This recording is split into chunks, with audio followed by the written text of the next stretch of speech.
ఆర్థిక పరిస్థితి పూర్తి సంక్షోభంలో ఉన్న ఆంధ్ర రాష్ట్రం గట్టెక్కాలి అంటే రాష్ట్రానికి ప్రత్యేక హోదా తప్పనిసరి అని సిపిఐ రాష్ట్ర కార్యదర్శి కె రామకృష్ణ అన్నారు.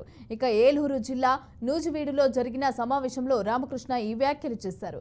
గత 10 సంవత్సరాలలో నరేంద్ర మోదీ పాలనలో రాష్ట్రానికి అన్ని రంగాల్లోనూ అన్యాయం జరిగిందని అన్నారు. గత వైసీపీ ప్రభుత్వం రాష్ట్రాన్ని అప్పులపాలు చేసిందని ఆయన ఆగ్రహం వ్యక్తం చేశారు.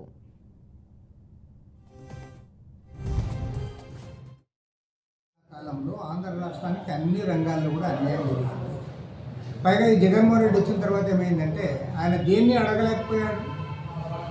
అడగలేక రాష్ట్రాన్ని అప్పుల పాలు చేశాడు, అధోగతి పాలు చేశాడు. ఇవాళ జీతాలకు ఇవ్వడానికి కూడా అప్పులు చేయాల్సిన పరిస్థితి వచ్చింది, పెన్షన్లు ఇవ్వాలంటే కూడా అప్పులు చేయాల్సిన పరిస్థితి వస్తూ ఉంది.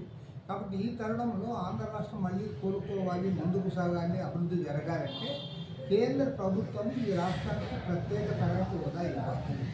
ఇవాళ బీహార్ రాష్ట్రానికి అక్కడ ఉన్న ముఖ్యమంత్రి నితీష్ కుమార్ గారు ప్రత్యేక హోదా అడుగుతూ ఉన్నారు. అదేవిధంగా మన ఆంధ్ర రాష్ట్రానికి గతంలో సాక్షాత్తు పార్లమెంట్లో ఆనాటి ప్రధాని మన్మోహన్ సింగ్ గారు చెప్పిన తర్వాత మరి నెక్స్ట్ బీజేపీ గవర్నమెంట్ వచ్చింది, మోడీ ప్రైమ్ మినిస్టర్ అయ్యాడు. ఈ 10 ఏళ్లలో ప్రత్యేక హోదా ఇవ్వలే, ప్యాకేజ్ ఇవ్వలే, నిధులు ఇవ్వలే, అన్ని రంగాల్లో పూర్తిగా అన్యాయం జరిగింది. కాబట్టి ముఖ్యమంత్రి చంద్రబాబు నాయుడు గారు చెప్తున్నట్టుగా ఈ రాష్ట్రం ఈ ఆర్థిక దివాళ నుంచి బయటపడాలంటే, అభివృద్ధి దిశగా ముందుకు సాగాలంటే ఖచ్చితంగా రాష్ట్రానికి ప్రత్యేక తరగతి హోదా కావాలి, విభజన హామీలు అమలు చేయాలి, విశాఖ రైల్వే జోన్ ఇవ్వాలి, కడపలో స్టీల్ ఫ్యాక్టరీ పెట్టాలి, రామాపట్నం పోర్ట్ ఏర్పాటు చేయాలి. అదేవిధంగా వెనకబడిన ఉత్తరాంధ్ర రాయలసీమకు నిధులు మంజూరు చేయాల్సిన